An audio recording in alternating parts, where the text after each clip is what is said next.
14 April 1891 साली महू या मध्य प्रदेशातील लष्करी छावणी असलेल्या अस्पृश्य गणल्या गेलेल्या महार कुटुंबात झाला. सुभेदार रामजी सपकाळ आणि भीमाबाई मुरबाडकर यांचे ते 14वे अपत्य होते. हे कुटुंब मूळचे महाराष्ट्रातील रत्नागिरी जिल्ह्यातील आंबावडे या गावचे.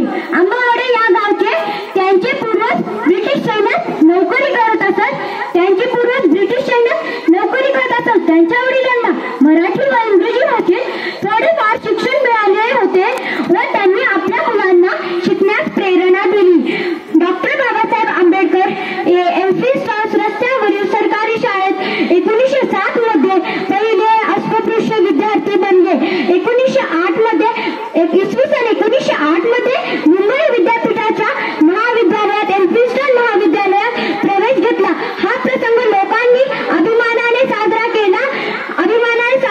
1906 मध्ये त्यांचे लग्न दापोलीच्या रमाबाई यांच्या बरोबर झाले. अमेरिकेतील शिक्षणासाठी बडोद्याच्या सयाजीराव गायकवाड यांनी त्यांना 25 रुपये प्रति महिना शिष्यवृत्ती दिली. या जोरावर त्यांनी शिक्षण क्षेत्रातील अनेक पदव्या संपादन केल्या. जाता जाता मला म्हणावेसे वाटते की घमघमत्या सूर्यापरी प्रकाश दिला तेजाने, देश प्रकाशमय केला, गोरगरिबांना आपला अधिकार मिळवून दिला.